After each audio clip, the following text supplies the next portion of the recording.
Today we're looking at the 84 Tomori. He is 6'1", medium-high work rates, 2-star skill, 4-star weak foot, and mostly lengthy. Now, he can only play centre-back.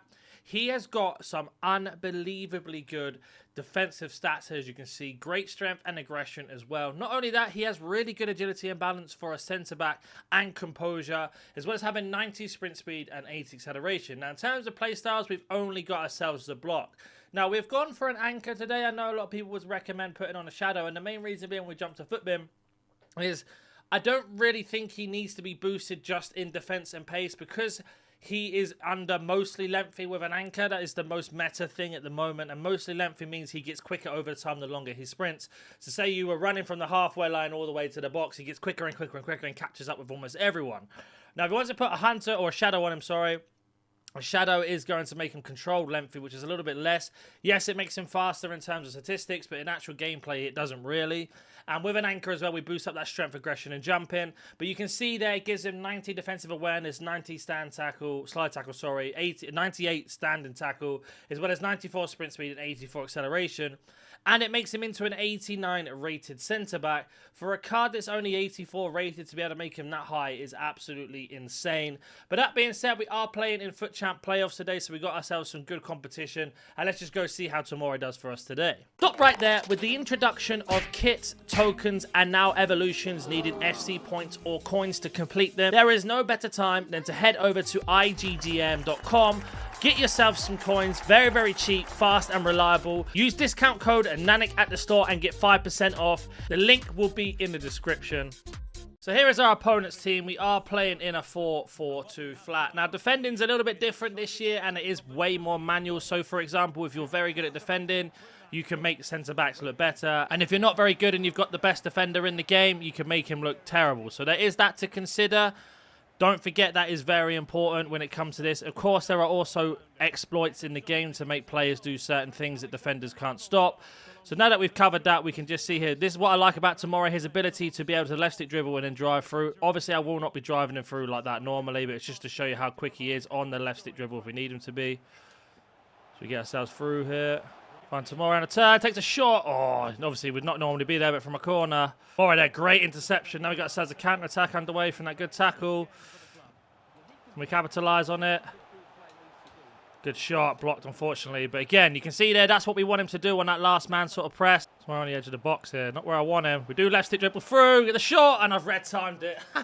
Obviously on corners, he doesn't go into the box for some reason. He's sort of sitting on the edge, which I prefer my centre-backs to actually be in the box if possible. So we do hit the post as well now. I'm very unlucky in this champs game. But that's something I don't understand. That's obviously down to EA coding. The situation here. Tomori just sitting in a spot. Good interception from him there. Lovely play. Now we got ourselves a lovely attack again. He can't break us down at all. Tomori is shutting up shop, as they say. Taking the lead there. Tomori shutting up shop in defense. Our opponent cannot break us down at all. And we are just dominating in attack as well. So our opponent has made changes. Werner and Odegaard have come off. Interested to see who he's brought on. João Felix.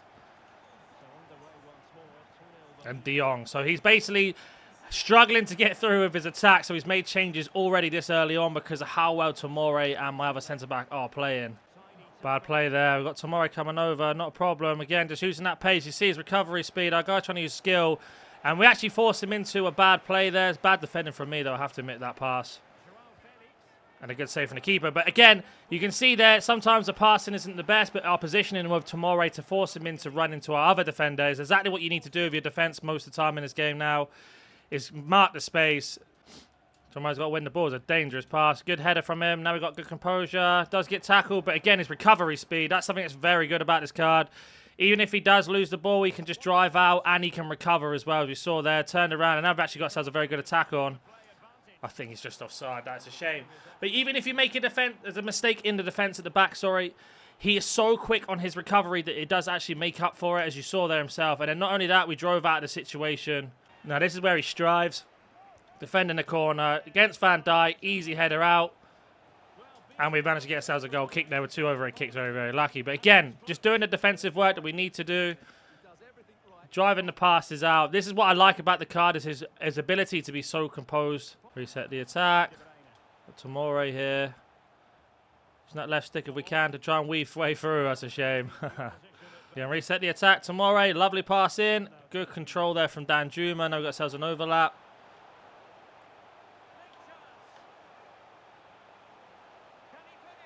And a lovely goal there from Saka. On the edge. And Tomori just before half-time. We're going to drive in. Our opponent has stock. We get that goal with him. Oh, very unlucky. Good tackle, though. Again, I think our opponent has given up, so we will try to get this goal with Tomori as we get round the player, but I still can't get it. So that is going to be half-time. Our opponent has basically given up, and I'm not kidding you. It's because our defense has shut down every single attack. The only chances he had are half chances. Half chances basically where we've covered the shot, and it just definitely isn't going in. Now, if we look at his half-time performances, we can just see how well he has been playing. So as we can see here, he's on a 7.8 for a defender. He's had 10 dribbles out of 13 complete. We've had shots of him, but obviously it doesn't really matter. But here's where he stands out. 8 passes out of 9 complete. Some long balls as well into it, but here's where he really shines. 2 tackles, 1. 2 interceptions. Offensive duel 1, 6 out of 10. Defensive duels 2 out of 3. Aerial duels 1, 100%. He's just so calm and collective in that back line. Not only that, obviously, as I mentioned, his recovery speed is second to none. He is so quick on the recovery speed.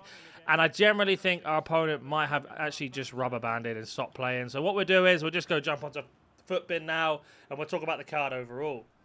Now, the review might have been a little bit short in terms of gameplay, but like I mentioned before, it's because defending is so manual this year. So if you are generally good at defending, you're going to notice things that he's good at and what he isn't. And if you're not very good at defending, you might just be like, well, you're better than me or you're worse than me, etc. But the card's 80k, and you think that's very expensive, but there are so many reasons why. Because you can make him mostly lengthy and boost his pace up and defensive stats at the same time, giving him 90 pace, 92 defending, and 87 physical for an 84 rated card. This card is ridiculous. Not only to add on top of that with this high agility and balance for a centre-back and 81 composure, means he can also dribble out of situations when a defender's close to you. He can also pass out of situations when an attacker's close to you as well, And what I like about this card in particular is his recovery speed. Because he's got 84 acceleration, if you get tackled with him, if you make a mistake with your defender, he instantly turns around and starts running back, and he will catch your opponent 9 out of 10 times, unless they have like an Mbappe or someone like that. But he is that sort of defender. This year, they've got him really right. He suits the meta so well, especially being that mostly lengthy now, which means he gets quicker over time, but also means he gets into full speed much faster than what normal lengthy does. And overall, he just absolutely locks and shuts your opponents down. His AI in movement is absolutely fantastic. So what I mean by this is when you're not controlling him, he's always in the right situation, in the right place. He knows how to intercept really well. Because of his defensive awareness being 90, it means the AI literally helps you in terms of where to put him, where he needs to stand. He knows how to win things in terms of intercepting tackles or passes, and winning tackles. But one thing I will add on top of that, even though he is 6'1", 180 centimeters, quite small for a centre-back, he absolutely dominates in the air. He wins the headers every single time. You saw then, against Van Dijk and Saliba on corners, he was just winning the headers every single time. Nothing to worry about. 100% defensive aerial duels, which is exactly what you need your centre-back to do. His job is just to shut the attack down, win the ball back, transition into attack. That's all you need him to do. We don't need him to score goals. Even though we were desperately trying for the review, it doesn't really make a difference. And that was in playoffs in Foot Champ, so it was a good level of competition. But as always, if you have any questions, comment down below. And if you're new to the channel, smash that like button, subscribe, and I'll catch you in the next one.